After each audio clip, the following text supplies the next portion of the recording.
Hey guys, so you're back again with Life of Toy. I gotta get used to this new name change. But yeah, you guys, I don't have my uniform. I hope you guys can hear me. I'm actually using my earpiece. I wanted to be kind of intimate because I got an awesome story time for you guys. I'll have to, like, when I'm editing, really make sure the sound is decent. But I'm here in the heart of DC again. Like I said, I don't have my uniform on because it is supposed to be like almost 90 degrees today. And yesterday was hot, and Saturday, don't even get me started about Saturday. It was so humid, but like I'm all for it though. I've been waiting for some summer weather by now, so I'm not complaining. As long as the sun don't shine too much, I can do humid. I cannot do a lot of sunshine because, as many of you know, I have lupus, and the lupus babies and the sun don't mix well together. But yeah, let's get into the story.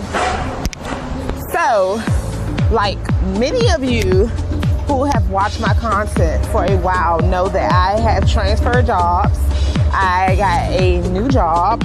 It's in the same building because I worked in a federal government building for a contractor called Guggenheimer.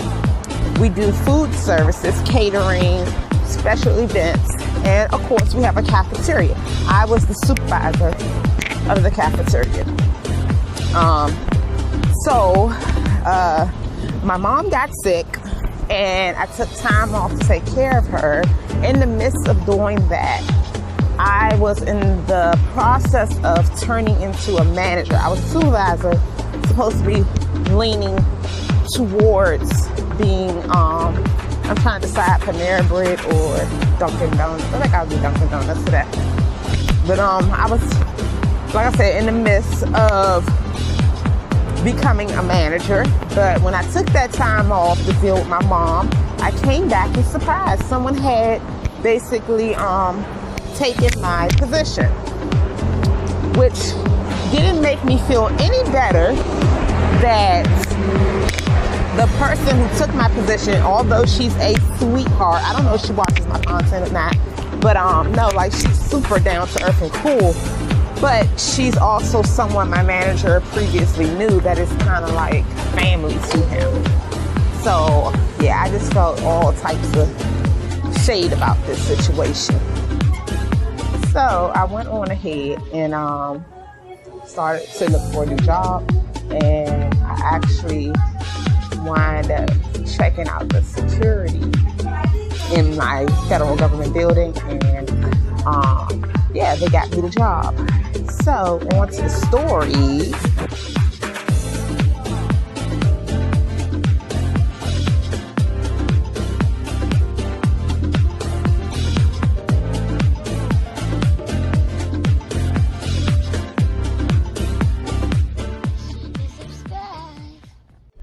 Okay, hey you guys. So you guys don't have me all to yourself. Baby daddy's here.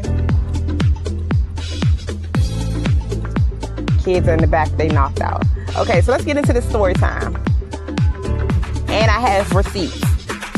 Okay, no I don't. So I just have to take my word for it. But yeah, so I got this phone call from my old manager. And first of all, let's take a moment for how I felt about looking at my caller ID and seeing my old manager's name pop up. I was like, what is this about? Maybe he dialed the wrong number. So I pick up and he's like, so are you content? Are you happy where you're at?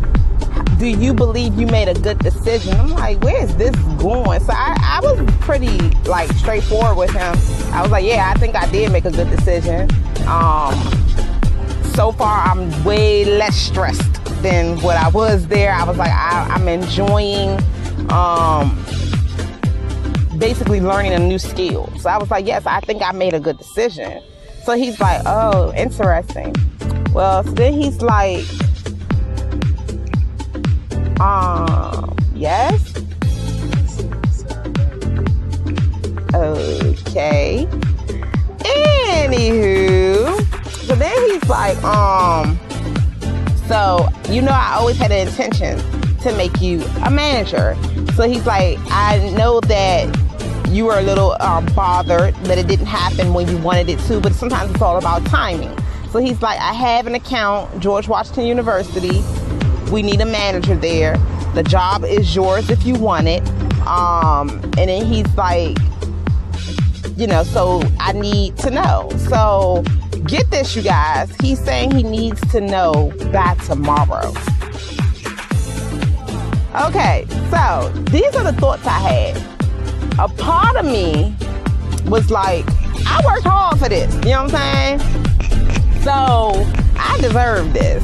And yeah, it didn't happen when I wanted it to, but it can happen now. That's a part of me was like, I can benefit from this. This is going to look good on my resume. And I'll be able to run this store the way I want to run it. And I will be the manager up in here. And so a part of me was like, yeah. Okay, but then another part of me was like, I have a conscience. So when I started working with the security, initially I went to the security manager and I told him my situation and how I just wanted a fresh start. And he was ready to give me the job, but he was like, all I got available is nights and weekends. And I was like, oh, I can't commit to that. So, in a short period of time, he basically, he worked with me and he got me a schedule Monday through Friday, 7 to 3:30. Usually when you work with security, you don't get hours and a schedule like that off the jump, off the break like that. So he really helped me out.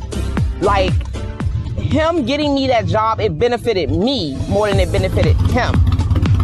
So I was just like, it would feel so shady if I just up and quit after not even being here for a long time. Y'all have to excuse me, it's a daggone motorcycle beside me.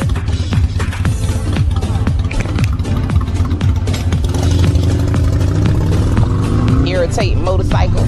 But so anyway, so I was just like, I'm not gonna feel good about that. You know what I'm saying? Like, I feel like he went through all this to pull some strings for me, and then now my job, just because they come to their senses and see they let a dime piece go, then now all of a sudden I'm just about to up and quit this job. Now, I don't know, I don't feel too good about that. So okay. And then another part of me was like, but it's just business. You know what I'm saying? It's business. But the deciding factor for me, it was two deciding factors for me. One was, it's still some shadiness going on. That's one of the reasons I left, because there's a lot of shadiness going on. And one thing I can say about where I'm at right now, I can pretty much trust my management.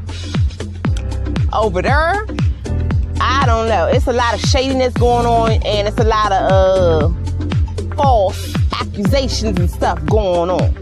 And I could sense that it's still going on, because he hits me with this. They gonna pay me $18 an hour. For a floor manager? Like, what? So I was like, are you aware that's what I make right now? Like, I make $18.10 an hour right now. Why would I go 10 cents shorter for all that responsibility as a manager? That's shorthanding me. So he didn't know how much I made. Because see, when I was working for that company, I was making 16 and some change, like $16.50. He didn't know that now I'm working for security, I'm making $18.10. So like I said, there's some shadiness going on. He wanted to see how far he can get with that price. Because as soon as I told him I was making that already, his response was, oh, I didn't know, but yeah, we could definitely go up. Like, we can negotiate. That's not an issue. Okay. And then another deciding factor for me was, he said he needed an answer by tomorrow. Like, to me, any answer that's rushed is not going to be a good answer. Like, I mean, you can't waste something like that on me. I mean, you're asking me to quit the job I just started, and you need an answer tomorrow? And like, I can't even give this job like a 2-week notice or nothing. Like, nah. I don't know what I'm walking into. So, okay, make a long story short, I declined. I'm going to stay where I'm at for now. It's not my long-term goal anyways. I thought I wanted to be a manager with that company, but at the end of the day, working with that company, I think still, even with the title manager, I wouldn't be the one pulling the strings. And so my long-term goal is to work for myself at some point in time. I would love to be able to work from home. I want to make my own schedule. I want to make my own hours. And I know that's not going to happen like this month. It's not going to happen next year. But that's my long-term goal. And that's me accepting that job. It's not going to help out. I mean, it's not going to help or hinder my long-term goal, you know? If that was the goal, like if I just, you know, as a child always wanted to be a manager of a restaurant, maybe that's something else. But that's not what the ending goal is, if that makes any sense. So I don't think I really would have lost or won. If I would have accepted or if I wouldn't have, I think either way, it would have been a decent decision. But me staying where I'm at right now, sometimes the grass is not always greener. One thing about where I'm at right now, I've already gotten a feel of where I'm at right now, and I know what I'm into. And I'm pretty content with what I'm into. If you ask me, do I like my new job? Yes, I like it.